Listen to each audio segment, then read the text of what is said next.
Hi hello welcome to Harpriya's media. Chandrababu Pawan వేర్వేరుగా ఢిల్లీలో BJP అధిష్టానంతో జరుపుతున్న చర్చలు ఫలించి పొత్తులు కుదిరే అవకాశం ఉంది. దీంతో బీజేపీ టికెట్లు ఆశిస్తున్న నియోజకవర్గాల్లో మిగతా పార్టీల ఆశావాహుల్లో కలవరం మొదలైంది.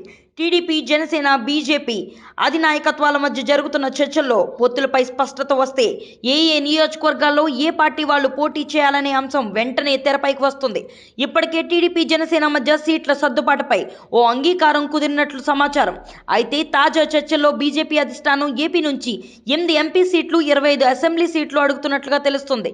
గతంలో గెలుచుకున్న విశాఖ, నర్సాపురం నియోజకవర్గాలతో పాటు అరకు, విజయవాడ, రాజంపేట, హిందూపురం, ఒంగోలు, నర్సారావుపేట నియోజకవర్గాలను బీజేపీ కోరినట్లుగా తెలుస్తుంది. విశాఖ నుంచి పురంధేశ్వరి పోటీ చేసే అవకాశం ఉందని ప్రచారం జరుగుతుంది. నర్సాపురం నుంచి బీజేపీ టికెట్ పై పోటీకి రఘురామ ప్లాన్ చేసుకుంటున్నారని సమాచారం. విజయవాడ నుంచి బీజేపీ అభ్యర్థిగా సుజనా ఉండే అవకాశం ఉంది.